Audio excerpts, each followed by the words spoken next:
Welcome once again to Culinary Thing. And what I have here is what's said to be a cook transfer spoon. This is a spoon that takes food out of one receptacle and puts it in another. This is not a spoon that ever is used in stirring a pan, but it's a nice spoon and just taking some service from one pan, some food from one pan, and placing it in a serving dish to go to the table. So here's my stew. This is 1/6 in my stew, and was said to be served 1 factor 6, cooked up as it was yesterday. And this is the second day, and I'm getting this into the bowl here for some dinner. And then this here is said to be a health shake, and this can be poured in here, or it can be transferred with this transfer spoon on into the tumbler mug there. And so that stew, it has some protein in it. And then this shake here is mostly herb, which is stated to be the vegetable condition. It comes in different carbohydrate and there's vitamin in there. And there's also some enzyme. And this over here is said to be protein and carbohydrate.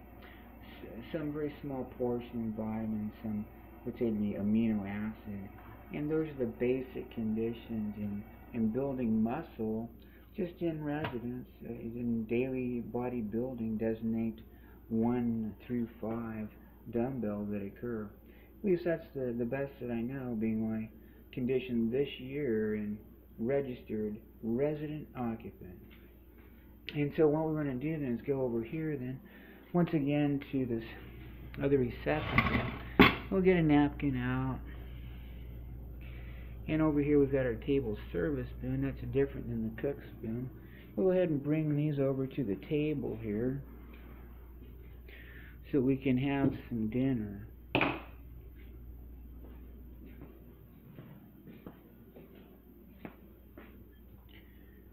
And just one thing at a time,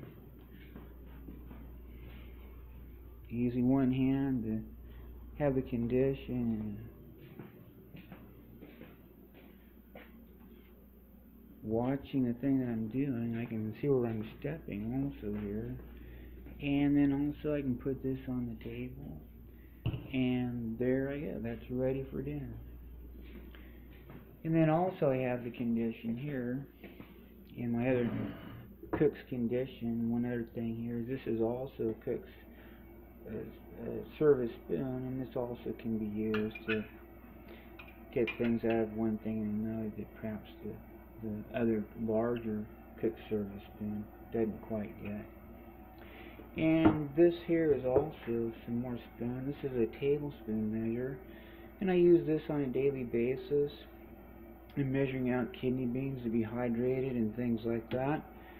And then this here, this 1/8 teaspoon, I use mostly for what's said to be baking powder measure in baking bread, in the daily bread baking. If not bread that I cook up maybe once every 7 days sometime. And that's all for this time, and registered resident occupant.